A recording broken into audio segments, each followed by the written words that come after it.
Filming on Seven Chances, Buster Keaton's fifth feature, began in early September 1924, just a month after Keaton and his crew returned from Truckee, where they'd wrapped the underwater scenes for The Navigator.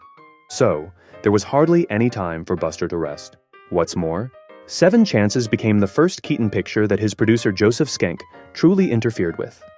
Of course, Schenck had influenced Keaton's work before. He had forced his choice of actresses on him, and in the end, it was Schenck's budget that determined Buster's ability to bring his grand ideas to life. However, as Keaton himself once said, their comedies were so good just because the director was the most important person on the lot who could tell the producer to go jump in a lake.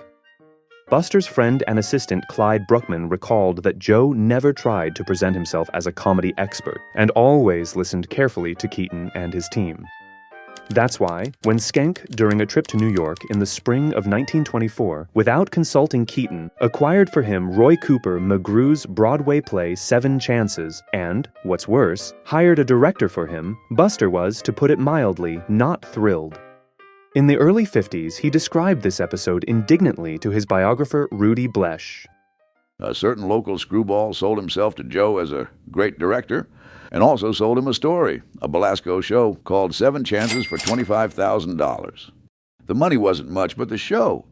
I had seen it in New York in 1916, for heaven's sake, and it was a flop then, closed in a week, if I recall. David Belasco's show Seven Chances did indeed run on Broadway, starting in August 1916. Though, contrary to Buster's memories, it wasn't a flop and ran for 151 performances over 6 months, not including subsequent tours. However, this was already the fifth adaptation of an old story, the plot about a young man named Jimmy Shannon, who needed to get married urgently before his birthday to fulfill his late grandfather's will and receive a multi-million-dollar inheritance. First appeared in a story by Gouverneur Morris in the December 1910 issue of the Saturday Evening Post, titled The Cradle Snatcher. There, the girl Jimmy chose turned out to be too young to get married, and for her sake, he agreed to give up the fortune.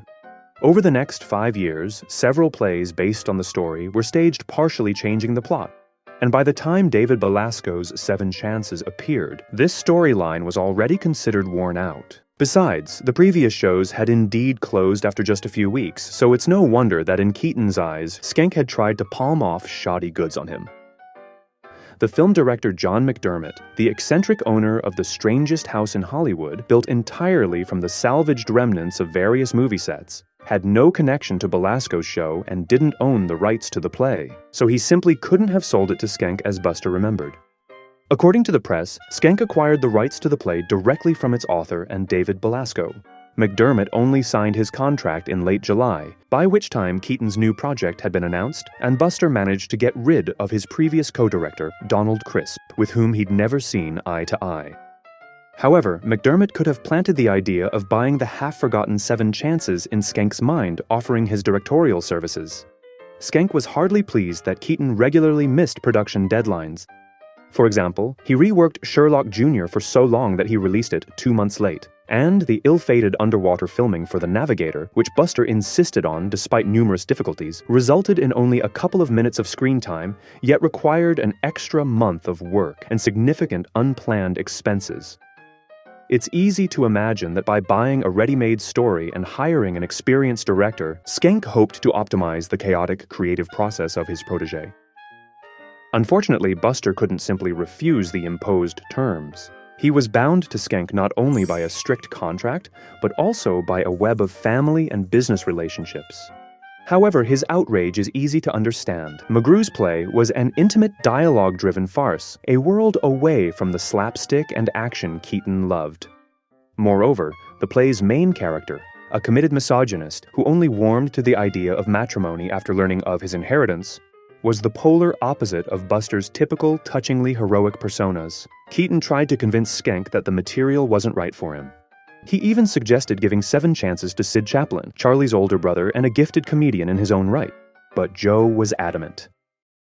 To make the story work for him, Keaton compressed the original play's entire plot into the film's first half, reserving the second for a wild chase scene with a hapless groom pursued by a crowd of brides.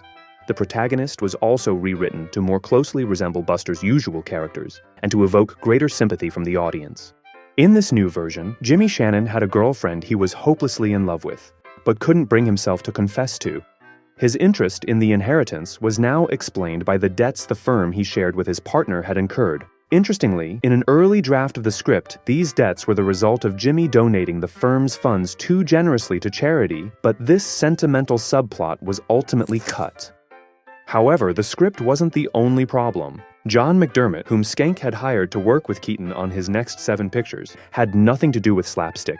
His specialty was so-called high-brow farcical comedy of situation and character, such as Mary of the Movies, a semi-autobiographical picture about the life of Marion Mack, Keaton's future co-star in The General. McDermott intended to direct 7 Chances in his usual style, which was completely different from Keaton's own. Buster gave the unsolicited co-director a hostile reception. He later claimed that studio manager Lou Anger fired McDermott for overspending. But according to the director's own version, Keaton drove him off the set with silent resistance, giving the crew conflicting instructions and reshooting the scenes to his own taste.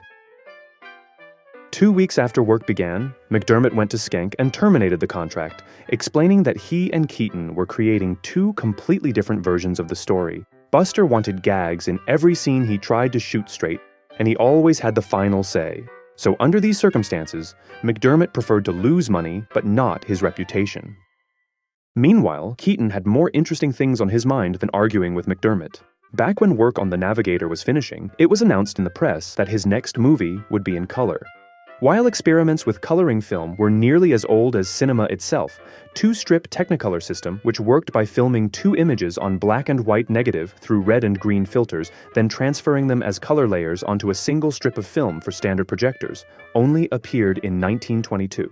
Buster, ever the enthusiast for new technology, was eager to try it out. Keaton had already played with color in The Navigator, when his character, out of ignorance, hoisted a yellow quarantine flag, scaring away a potential rescue ship. This gag with the hand-colored flag was impressive enough to earn special mention in the reviews. Alas, color filming at that time was expensive and problematic. It required special cameras and film, and the color reproduction still left much to be desired. In 7 Chances, only the opening sequence about Jimmy Shannon's attempts to confess to his girlfriend was shot in color, but even that has survived in a badly damaged state. The role of Jimmy's girlfriend went to Ruth Dwyer, a former dancer from Brooklyn. Ruth entered the film industry in 1919, and by the time she started working with Buster, she had already played several leading roles, preferring comedies. In 1937, Ruth worked with Keaton again in the MGM sound short, Life in Some Town, USA. However, in 7 Chances, he also had to deal with 500 brides and more than a dozen other named co-stars. Among them were Bartine Burkett, the star of Keaton's first short film, Marion Harlan, the secretary from 3 Ages, Doris Dean, Roscoe Arbuckle's wife, and even the sister of the great Theda Bara, Laurie. The cast also featured a young, up-and-coming Jean Arthur, seen here as a telephone operator engrossed in Eleanor Glynn's scandalous erotic novel, 3 Weeks. The girl Jimmy tries to propose to during the car ride is sometimes identified as Keaton's sister-in-law, Constance Talmadge. But the press never confirmed the cameo, though reporters diligently noted her appearances, even if it was just her picture on a poster in one of Buster's films. Julian Eltinge, the celebrated female impersonator and friend of Charlie Chaplin, also makes a virtual appearance in the film. Eltinge was famously touchy about his masculinity and would defend it with his fists, just as happens on screen when Jimmy mistakenly proposes to him. 7 Chances also marks the first appearance of the diminutive Snitz Edwards, a master of bit parts who built a successful Hollywood career after emigrating from Austria-Hungary. Buster liked Snitz so much that he cast him in 4 films: 7 Chances, Battling Butler, The General, and College. In 7 Chances, Keaton distanced himself further from his familiar comic outfit, the slap shoes, baggy pants, and trademark pork pie hat. When work on the film began, Buster said he wanted to move away from the usual things in comedy. Indeed, the character of Jimmy Shannon is free of the grotesque elements typical of slapstick. Keaton even parted with his signature flat hat, making his character not comical, but elegant from the very start. Moreover, Buster allowed himself to play the kissing scene almost straight. In an interview, he joked that only one actor in 1,000 knows how to do it. The rest look as if they're being tortured, and that he plays love scenes like Valentino, only better. Keaton was expected to finish the film by early November, but after shooting the colossal chase scene he added to the play, he once again missed the deadline. Even after the second preview in mid-December, Buster was still unhappy with the result. He couldn't come up with a convincing ending for the chase, one that would explain how Jimmy managed to escape 500 women ready to tear him apart. But then chance intervened. While running down a steep hill, Buster accidentally kicked loose a rock that set off 2 more. The rocks began rolling after him, and Buster really had to run for his life. At the second preview, the audience burst out laughing at the accidental gag, and Keaton got the idea to take it to absurd extremes, turning it into a full-blown rock avalanche that not only looked spectacular on screen, but also helped him get rid of his relentless pursuers. The creation of 1,500 rocks, their transport to the Sierra Mountains, and the filming of the avalanche took a full 3 weeks. The rocks, from grapefruit-sized boulders to 2-meter slabs, were made of papier-mâché over a metal frame. According to Keaton, the largest ones weighed up to 400 pounds, and working with such heavy, unpredictable props was dangerous. On January 24th, one of the big rocks fell on Buster's leg, pinning him to the ground and injuring his thigh, so filming had to be halted for several days. But despite everything, the work on the scene clearly gave him real pleasure. Buster and Natalie traveled across the country from Los Angeles to attend the film's triumphant New York premiere at the Capitol Theater on March 15, 1925. Some reviewers complained about the unoriginal plot and the overlong chase sequence, but many hailed that very chase as perhaps the best ever filmed, and praised the movie itself as the finest work of an already brilliant career. Keaton himself, however, shared none of the enthusiasm. He always considered 7 Chances his worst silent feature. In fact, he disliked it so much that in the 1950s, he urged his business partner Raymond Rohauer not to waste time or money on preserving it. Fortunately for film history, 7 Chances was one of Rohauer's personal favorites, and he had no intention of following Keaton's advice.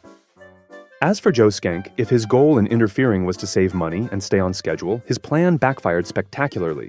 Adapting the play, with all its brides and rocks, proved costly and time-consuming, so this time Buster ended up delaying the film by a record 3 months. Coincidence or not, but after 7 Chances, Schenck stopped trying to fix what was already working, giving Keaton free rein once again. So Buster came up with the story for his 6th film all by himself. Where that freedom led him is a tale for next time.